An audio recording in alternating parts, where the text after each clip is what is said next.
Welcome to steno dictation. 5 second बाद शुरू होगा। स्टार्ट। गलवान में चीनी सेना के साथ खूनी टकराव के मामले में तत्कालीन सेना अध्यक्ष एम नरवणे की अप्रकाशित पुस्तक के कथित अंश का जैसा उल्लेख राहुल गांधी ने किया, उस पर हंगामा होना ही था। इस दौरान रक्षा मंत्री राजनाथ सिंह ने राहुल गांधी पर सदन को गुमराह करने का आरोप लगाते हुए कहा कि आखिर जो पुस्तक प्रकाशित ही नहीं हुई, उसका वह उल्लेख कैसे कर सकते हैं। गृह मंत्री अमित शाह ने भी इस मामले में हस्तक्षेप करते हुए उन पर गलत बयानी का आरोप लगाया, लेकिन वे टस से मस नहीं हुए। इसके बाद सदन में हंगामा हुआ और वह चल नहीं सका। इस पर कांग्रेस ने आरोप लगाया कि उनके नेता को सदन में बोलने से रोका गया।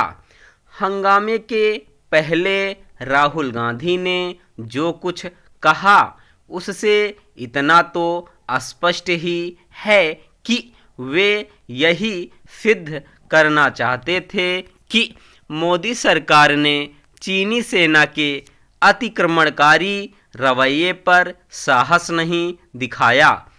राहुल गांधी कितनी तैयारी से आए थे, इसका पता इससे चलता है कि वे संदर्भ तो गलवान का देना चाहते थे, लेकिन उन्होंने उल्लेख डोकलाम का किया।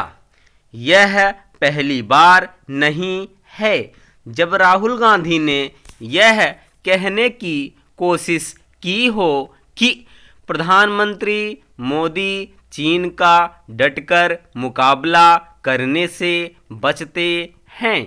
वे मोदी सरकार को कमज़ोर दिखाने के लिए यह भी कहते रहे हैं कि चीन ने हमारी ज़मीन पर कब्जा कर रखा है।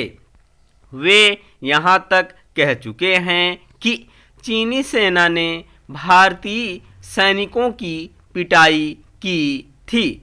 इसके लिए उन्हें सुप्रीम कोर्ट की फटकार भी सुननी पड़ी थी। इसके बाद भी वे यह समझने के लिए तैयार नहीं कि राष्ट्रीय सुरक्षा के मामले में सतही आरोपों के आधार पर राजनीति नहीं करनी चाहिए।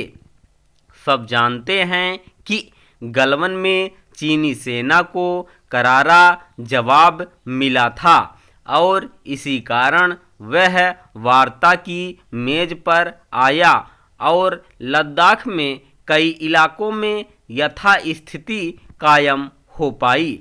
इसे पूर्व सेना अध्यक्ष नरवणे भी एक नहीं कई बार सार्वजनिक तौर पर कह चुके हैं। जहां तक उनकी पुस्तक की बात है, तथ्य यही है कि अभी रक्षा मंत्रालय ने उसके प्रकाशन की अनुमति नहीं दी है।